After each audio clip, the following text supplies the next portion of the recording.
imagine, I was talking with somebody yesterday. You had to be a person of massive status 50, 100 years ago to make $10 million. Imagine what would so much effort to make $10 million. Today, a YouTuber can make $10 million. True. They don't need a massive enterprise. So the value on the internet, the effort versus the reward, is still so asymmetrical that even a beginner can make money. So if I'm seeing this opportunity, I'm just like shouting from the mountains, yo guys, check this out. It's the gold rush. 1848 rolls around. This guy goes to the American River and says, yo, there's gold. And he's walking through San Francisco with his pockets full of gold. And people are like, what the fuck is going on? Then they go, they check it. There's a gold rush. A couple weeks later, from the East Coast, 300,000 migrants move all the way west in the hopes of finding gold. 300,000 people. Yeah. Treacherous terrains, dangerous animals, bad situations, all with the hopes of finding gold. Was it a lawyer that went? Absolutely. Was it just the miners or people that worked with? No, it was all sorts of people, doctors, children, school teachers. A lot of people just went to find opportunity. Did everybody make money from mining the gold? No, but there was a 200-year industry that was built. The US empire was built off of the gold that was found, bro. It was incredible. But other people also got rich. So the internet is this new gold rush opportunity that's like buy low, sell high. Yeah, there's risk, but there's also massive reward. We also need to understand, because history repeats itself, that there's also other things that are taking place. So when you have all this wealth that's created, opportunities created symmetrically.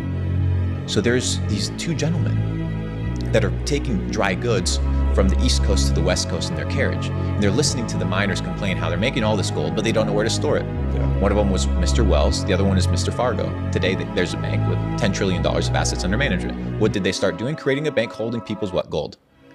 Did they got rich mining gold? No, they got rich in the process of building something of value to the opportunity that's at hand.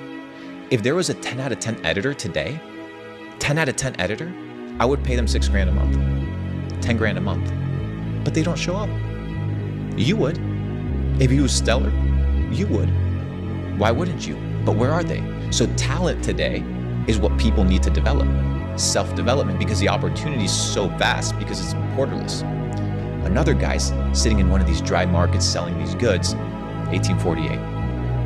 And he's listening, key, observing, understanding, pattern recognition. Thinking. And he's listening.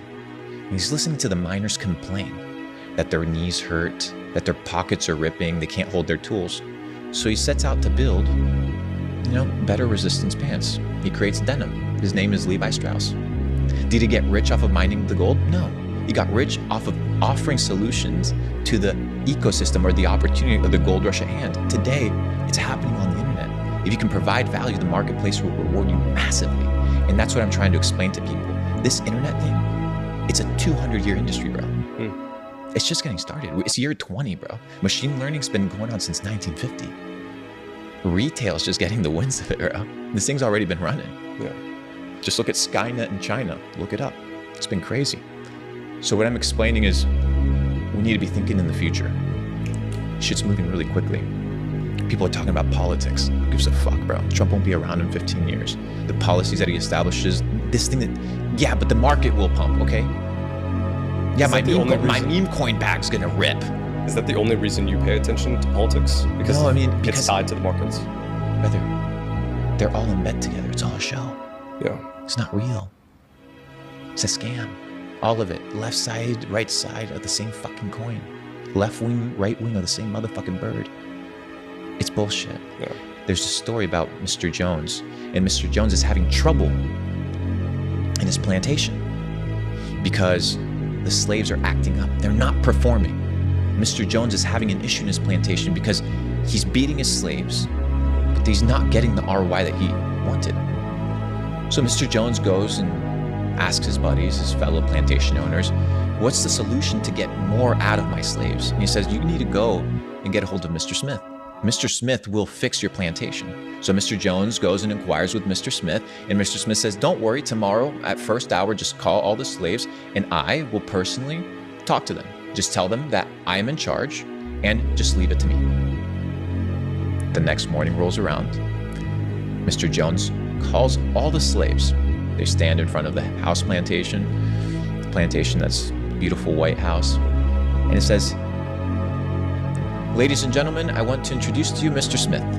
From here on out, Mr. Smith will be in charge of the plantation. Anything he says goes. He is here to make sure that everybody's happy and has a good time." Mr. Smith stands up, walks forward and says, "From here on out, you are free men. You can do as you please. You can go wherever you want. You can eat whatever you want. But understand one thing. As soon as you leave this plantation, things out there will be dangerous.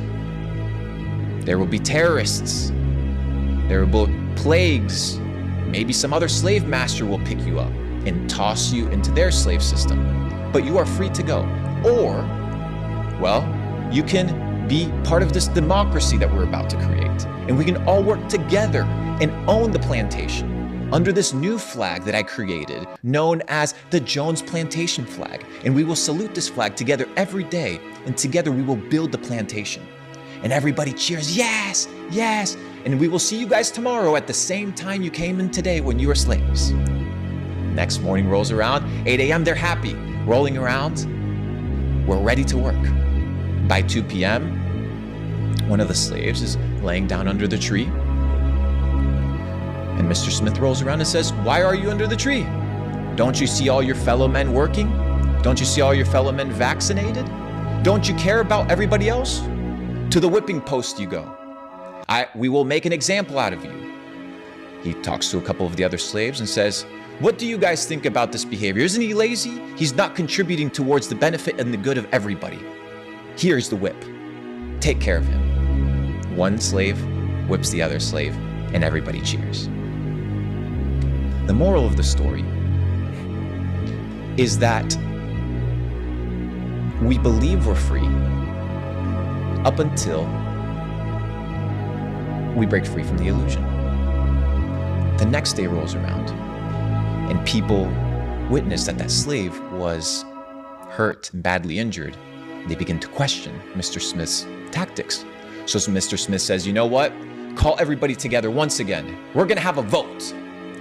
I'm gonna stand back this time again, and I'm gonna let you guys pick once again if you want to work for Mr. Jones or for his cousin, Mr. Richards. You can pick today by vote whether you want Mr. Richards to run the plantation or whether you want Mr. Jones to run the plantation. And every 90 days, we will cast a vote and we will choose whether we want Mr. Richards or Mr. Jones to run the plantation." And we're gonna vote for this guy. Everything's gonna change. 90 days goes by, nothing changes. "Let's vote for the other guy." Nothing changes. And then one day, one of the slaves revolts. "Nothing is changing. Everything's the same." Mr. Smith, Mr. Jones, and Mr. Richards together stand up and say, "Why are you going against the system? Why are you going against the benefit of the plantation? We all own the Jones plantation together." Beat him again. Silence him. And we see the same thing today in society. We're told that we are part of this, that we own the system, that we're free, until you're not. You can have your money frozen tomorrow. You can have your social accounts deleted tomorrow. You can have your assets seized tomorrow if you're outside of the system, if you're playing outside of the rules. And when it comes to this freedom concept, you need to understand that you have to get rich, you have to get highly connected, you have to get extremely well developed in order to win the game.